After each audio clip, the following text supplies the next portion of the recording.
Da demokrasiden uzaklaştıkça bu ülkede krizlerin, darbelerin, daha da önemlisi darbelerin, meşru olmayan, gayrimeşru yönetim anlayışlarının, uygulamaların, talanın, yağmanın, gaspın, çeteciliğin yoğun bir şekilde arttığını görüyoruz. Yani demokrasinin olmadığı yerde, denetimin olmadığı yerde, çünkü demokrasinin en önemli unsurlardan bir tanesi de denetim mekanizmasıdır. Denetim mekanizmasının ortada kalktığı, hesap verililiğinin ortadan kalktığı bir yerde iktidarı elinde bulunduranlar görevini suistimal edenlere açık hale geliyorlar. Ve görevini suistimal edenler de bu ülkede gasp, çete, soygun, gayrimeşru ilişkiler, bütün bunların hepsinin kol gezdiği bir dönemi yaşıyoruz. Yani şu son 2015'ten bu tarafa baktığınız zaman bu 10 yıllık, 11 yıllık süreç içerisinde Türkiye'de birçok şey yaşandı. Darbe girişimi oldu, ülkede çete, mafya ilişkileri arttı, uyuşturucu çetelerinin yoğun olarak faaliyet yürüttüğü bir alan haline dönüştü. Uluslararası çetelerin Türkiye'de kol gezdiği bir hale dönüştü. Bütün bunlara baktığınız zaman bunların hepsinin kaynağı Türkiye'nin demokrasiden uzaklaşmasıyla ilgili bir şeydir. Şimdi siz bugün toplumun belli bir kesimine, herhangi bir siyasi partiye operasyon çektiğiniz zaman, demokratik olmayan yol ve yöntemlerle orayı dizayn etmeye kalktığınız zaman bu başka yerden patlak veriyor. Yani bu şekliyle de bu ülkeyi kaos ve kaotik ortamdan kurtarmak mümkün değildir. Bunlar yani bu tür iktidarlar kaos ve kaotik ortamdan kurtulmayı istiyorlar mı?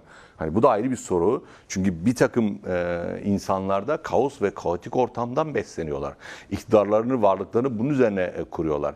Esasında Türkiye'de demokratik bir zemin olduğu zaman büyüyemeyecek, iktidar olamayacak, topluma kendisini ifade edemeyecek, toplumu bir takım sloganlaşmış şeylerle, sembolik sözlerle karşısına çıkamayacak olan iktidarlar Türkiye'nin demokratikleşmesine çok istemezler yani tabii doğal olarak yani. AKP'li Cumhurbaşkanı Erdoğan CHP'ye yönelik operasyonların ardından yaptığı açıklamada yine tarafsızlık, böyle çok haberleri yokmuş gibi bir tavır, kaba tabiriyle söylüyorum. Yine Meclis Başkanı Kurtulmuş da bu konuya dair meclis kendini mahkeme yerine koyamaz diyerek bir tarafsızlık vurgusu yapıldı. Yani önce Erdoğan, ardından Numan Kurtulmuş böyle bir vurgu yapmış oldu. Bu kararları, mutlak tutulan kararlarını verenler, yine sizin vekil olduğunuz dönemde de partinize yönelik, seçilmişlere yönelik uygulanan siyasi operasyonlar ya da kayyum kararlarına baktığımızda bunların kararını direkt yüksek yargı mercileri mi veriyor? Bir haberler mi açıkçası? Yani bu Türkiye'de yargı... Bu yönlü açıklamalarını, bu tarafsızlık yaptıktan sonra tarafsız kalmalarını nasıl okuyorsunuz? Evet. Yani siyaset alanı daraltılmışken. Evet, yani sonuçta Türkiye'de yargının bağımsız olmadığını artık böyle siyaset yapmaya, hukuk falan bilmeye gerek yok. Türkiye toplumunun herhalde sokağa çıksanız AKP'ye oy verenler dahi Türkiye'de yargının bağımsız olmadığını çok rahatlıkla ifade ederler. Bu çok bellidir, dizayn operasyonları. O anlamıyla iktidar, başta da söylediğim gibi esasında CHP ile ilgili sorularda CHP'nin içerisindeki bu çelişkilerden faydalanarak kendisini dışarı atabiliyor. Yani bunu örneğin HDP'ye karşı yapamıyordu. Yani işte Selahattin Demirtaş'la ilgili, Figen Yüksekdağ'la ilgili ahim kararlarından sonra ne dediler? Biz dediler hemen işte davranırız, erken davranırız ve işi bitiririz gibi bir cümle kurmuştu.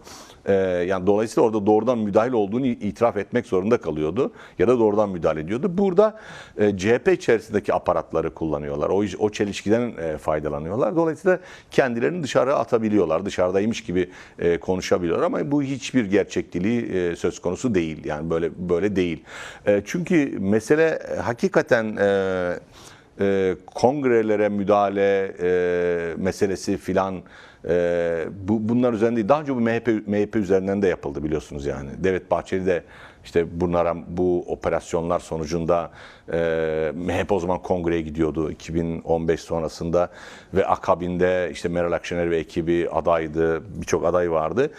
O kongrelerde yaptırılmadı, olağanüstü kongreler falan. Ya ilk defa yapılmış bir şey değil. Yani ilk defa karşılaştığımız bir durum değil. O nedenle Türkiye toplumu şunun farkında, yani bütün bunların iktidarın eliyle yürütüldüğünü, iktidarın eliyle yapıldığını farkındalar. Ama sanki bu işler dışındalarmış gibi. Bugün Akın Gürlek de ağzını açtığı zaman, Adalet Bakanı, yani Türkiye'de yargı bağımsız diye başlıyorlar cümleye. Bağımsız olmadığını onlar da farkındalar. Ne için yaptıklarını herkes farkında. Fakat birilerinin işine geliyor. Hani birilerinin bu işine geliyor. Bu durumun böyle devam etmesinden faydalanan, nemalanan kişiler var, toplumsal yapılar var. Bu iktidarın devamından yana olan yapılar var. Uluslararası güçler var. Hani Türkiye'nin rolünden memnun olan, Türkiye'nin rolünün bu iktidarla birlikte devam etmesinin Orta Doğu coğrafyasındaki dizayn politikalarında bu iktidarın devam etmesini isteyen uluslararası güçler var. Başta Amerika olmak üzere. Evet.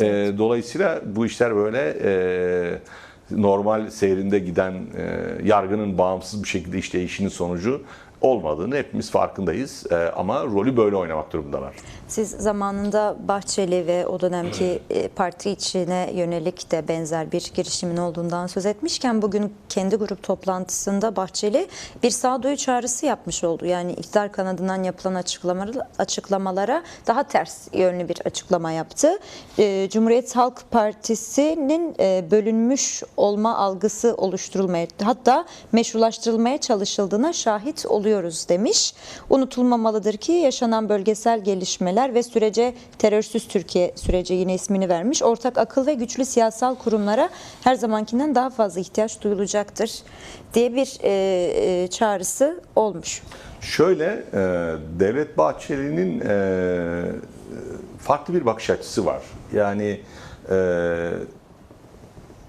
Tayyip Erdoğan'la AKP ile arasında bir fark var. AKP iktidarı netice itibariyle seçilmeyi, iktidarda kalmayı hedefleyen, siyasetin bunun üzerinden kuran bir anlayışı var, politikası var. Devlet Bahçeli'nin, hani bizim çok hoşumuza gitse de, işimize gelmese de, bir devlet bekası meselesi var. Yani böyle bir kaygısı ve endişesi var. CHP burada önemli bir yerde duruyor onlar o açıdan. Yani CHP en nihayetinde bu devleti kuran parti. Ve devletin o düzenini, sistemini koruyan partilerden birisi. CHP muhalif bir parti değil. CHP bugün iktidarın muhalifi. Yani CHP sistemin muhalifi bir parti değil. Tam tersine CHP sistemi destekleyen, sistemin olmazsa olmaz bir parti. Aslında Devlet Bahçeli bunun farkında. Ve o nedenle CHP'nin tümden ortadan kaldırılmasını doğru bulmuyor. Ben birçok yerde söyledim. Yani şimdi örneğin Alevileri kim kontrol altında tutuyor? CHP tutuyor. Yani CHP, Alevilerin CHP'ye oy veriyor olması, çoğunlukla olarak oraya oy veriyor olmasından devlet çok memnun. Çünkü şundan çok eminler. Yani Alevileri sistem içerisinde tutamazlarsa Aleviler sisteme muhalif yapılarda siyaset yaparlar. Şimdi o nedenle CHP önemli bu devletin sisteminin bekası açısından. Devlet Bahçeli meseleye buradan bakıyor. Yani Devlet Bahçeli CHP'nin ortadan kalkması, CHP'nin artık bir siyasi aktör olmaktan çıkması sistemin varlığı açısından tehdittir. Yani bizim eleştirdiğimiz mevcut bu sistemin varlığı açısından, 100 yıllık Cumhuriyet aklı açısından çok ciddi bir tehlikedir CHP'nin ortadan kalkması. Çünkü CHP o sistemin koruyucu partilerinden birisidir. O nedenle varlığını sürdürmesi gerekir. Evet, bu az önce konuştuk ya, Numan Kurtulmuş'un meclis kendisini mahkeme önüne koyamaz demişti diye. Bugün sürece dair acaba Özgür Özel bir şey der mi diye de izledim açıkçası. Bir şey çıkmadı, ancak şuradan doğru ele aldı mesela. Bugün o da Numan Kurtulmuş'a seslendi.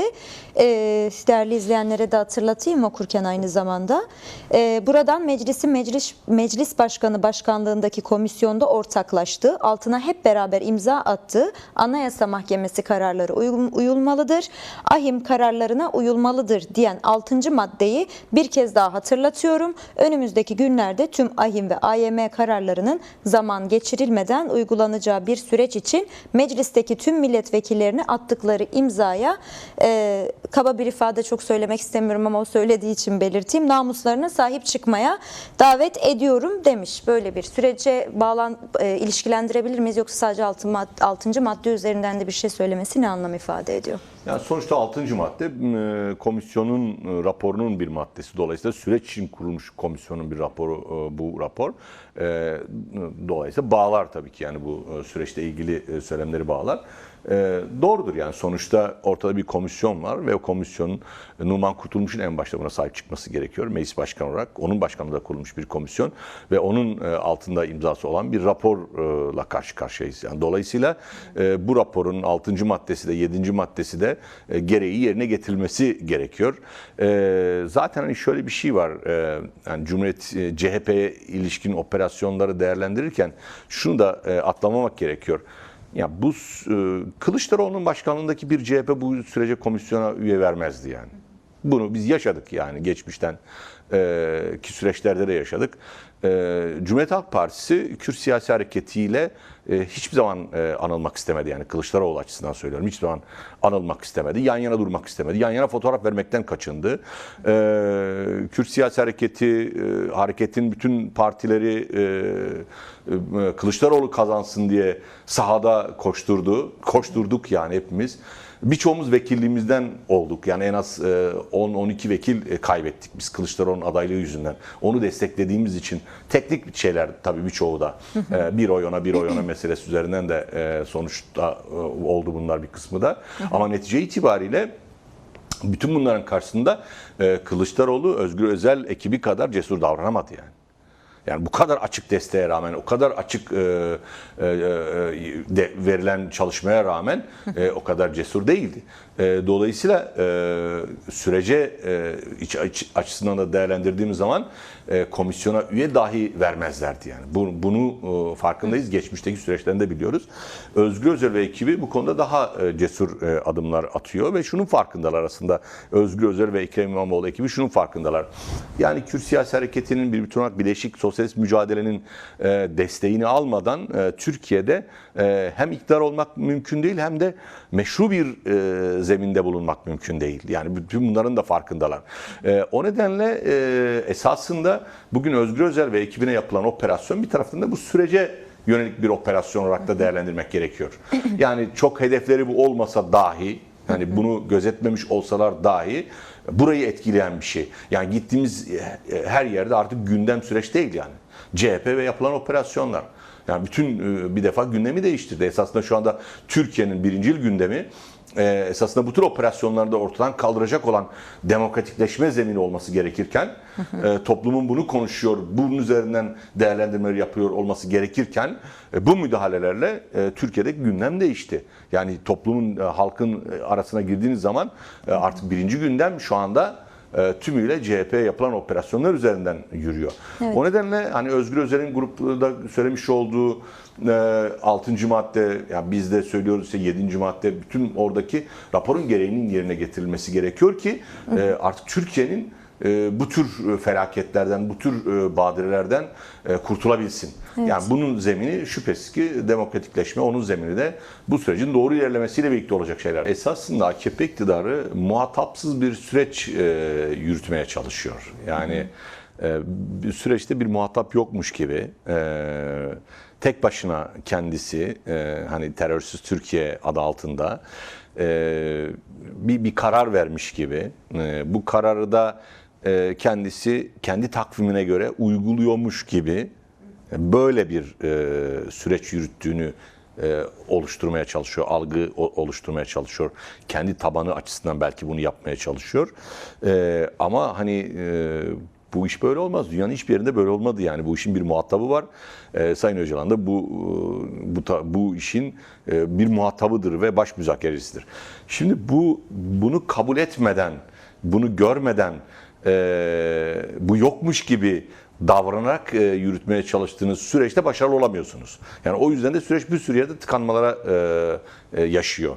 Çünkü en nihayetinde adım atmanız gerekiyor ve bu adımı da yani şimdi karşı taraftan adım bekliyorsun devlet olarak, iktidar olarak. Neye göre adım atacak? Yani bu adımı neye göre atması gerekiyor? Sen yasal düzenlemeyi yapacaksın ki onun karşısında da karşı taraf adım atacak.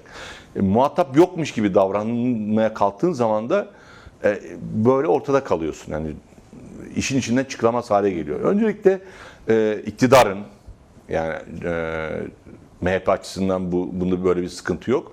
Fakat iktidar açısından, AKP açısından şunun bir kere kabul edilmesi lazım. Bu işin bir muhatabı var. Sayın Öcalan bu işin baş müzakerecidir ve muhatabıdır. Bu gerçekliği kabul edip bu gerçeklik üzerinden yürümen lazım. Sen perde arkasında bunu kabul ediyorsun, süreci onunla yürütüyorsun ama kamuoyu nezdinde bir muhatap yokmuş gibi davranıyorsun. Ve bu da birçok yerde tıkanmalara sebep oluyor.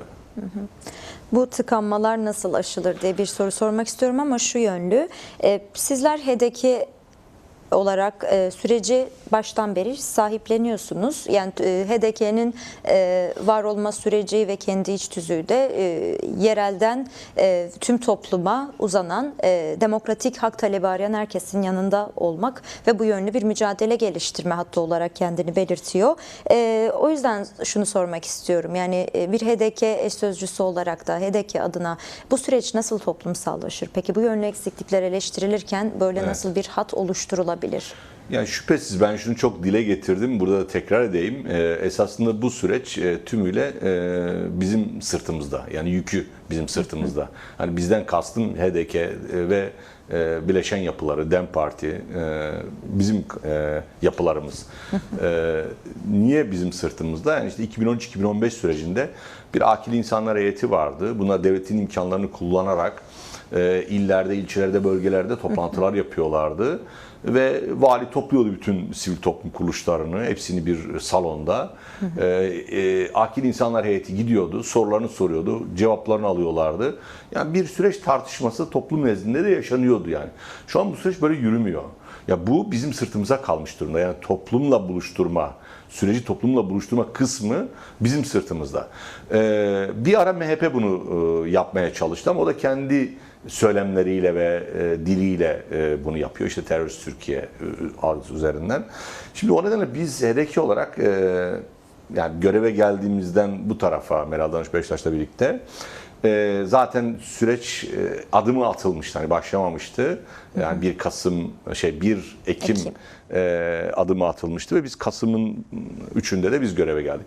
O günden bu tarafa bu barışın toplumsallaşması için çalışmalar yürütüyoruz. İşte önce bir barış için imza kampanyası düzenledik. Onu da soracaktım. Arkasından barış ve demokratik toplum buluşmaları meydana getirdik. Şimdi de barışı inşa buluşmaları yapıyoruz. Şimdi bunu kimlerle yapıyoruz? Bunu esasında işte Batı yakası dediğimiz HDP'nin esas örgütlü alanı olan Batı yakasında yapıyoruz. Karadeniz'de yapıyoruz. Karadeniz'de Ordu'ya gittik, Çorum'a gittik, Tokat'a gittik, Amasya'ya gittik. Bütün bu bölgelerde barış ve demokratik toplum buluşmaları meydana getirdik. Ve çok da güçlü katılımların olduğu toplantılarda bunlar. Soru cevap oldu, eleştiriler oldu, öneriler oldu. Bunların hepsini derledik, toparladık. Ege bölgesinde çok yoğun bir şekilde bu çalışmaları yürüttük. İç Anadolu bölgesinde yürüttük. Yani birçok yerde yaptık. İstanbul'da örneğin şu anda örneğin yaz sezonuna girdik. Bölgelere tekrar gideceğiz ama kışın da örneğin İstanbul'da bulunan yöre dernekleriyle, işte Artvinlerle, Tokatlarla, Erzurumlarla, buradaki Çorumlarla, Amasyalılarla, ne bileyim işte Kafkas dernekleriyle. Halklar ve inançlarla birlikte. Yani bütün bu toplumsal yapılarla bir araya gelerek aslında bu süreci tartıştık. Bu süreci aktardık.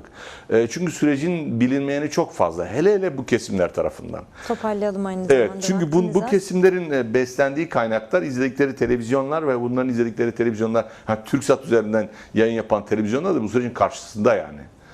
Bu süreci destekleyen bir ya da doğru anlatan bir beslenme kaynakları da yok. Dolayısıyla bunu devam ettiriyoruz biz. Yani şu anda barış inşa buluşmaları çerçevesinde özellikle bu anlattığım Batı yakasında toplantılar yapıyoruz, buluşmalar meydana getiriyoruz, ziyaretler meydana getiriyoruz. Bunları devam ettireceğiz.